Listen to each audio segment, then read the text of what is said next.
Hey guys, what is up? This is MannyF5 commentary on Black Ops 2, and today I have a 19-2 with the Vector on Vertigo. And you guys haven't seen me for a little while now on the SnDElite channel, and even my own channel until recently, because I've been very busy with school, and that was mostly unavoidable. Finals come around, and ended up being very committed to getting things done, making sure I'm on top of things, and getting good grades. So that's something I had to do, and now that's over with.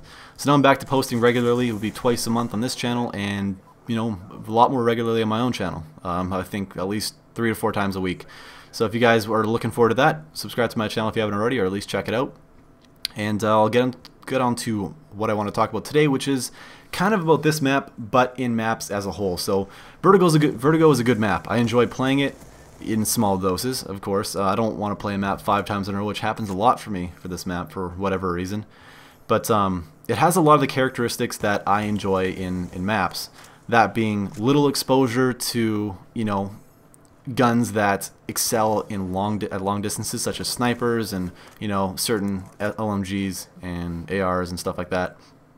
And the ability to run through the middle of the map, I think that's a huge thing for me. I like being able to do that. A balanced offense and defensive side, I think they're quite balanced in this map. And yeah, I think those are the things that I look for. Yep, pretty much. So I'll start with the exposure to long-range weapons. So to me, a good map is one that allows me to get through the areas of the map without being exposed to long-range weapons that are in a height advantage. So maps can still be good, but just some good routes that could be used very effectively are eliminated in your rush. So take Standout for example. I love the map, but you can't really push down the middle if there are snipers in either of the buildings. They're going to pick you off. It's easy to do.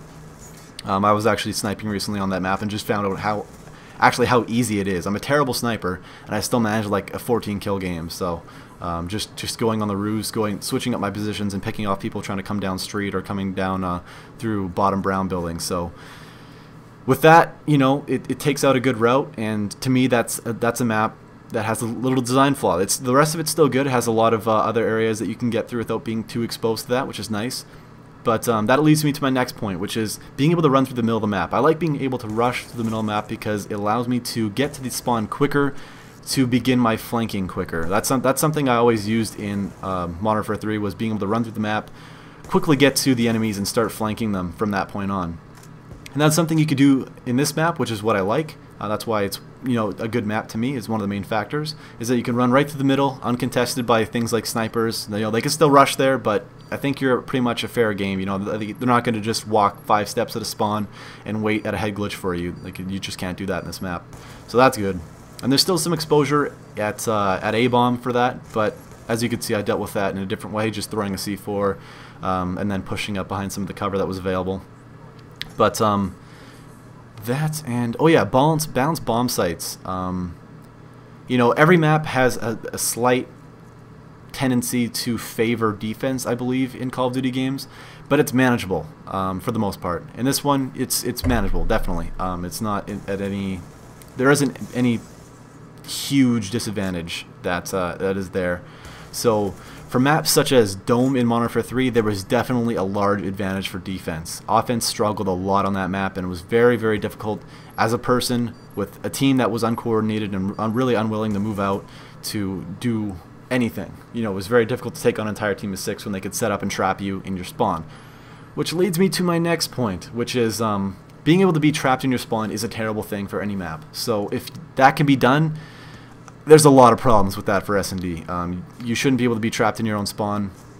If that's possible, then that's not good. They failed to design that map properly. So one of those is obviously Dome. I'm sure there are quite a few others that I can't think of at the top of my head, but they're there, I can assure you. And this one's almost coming to a close, so I hope you guys enjoyed the commentary. Make sure to check out my channel and the other videos that are linked in the annotations and in the description. So hope you guys have enjoyed what you're seeing. Enjoying what you're seeing on this channel. I think we're all hoping to get more active uploads back on here as we were before, so you guys should keep watching. And once again, I hope you enjoyed it, and as always, I will see you all next time.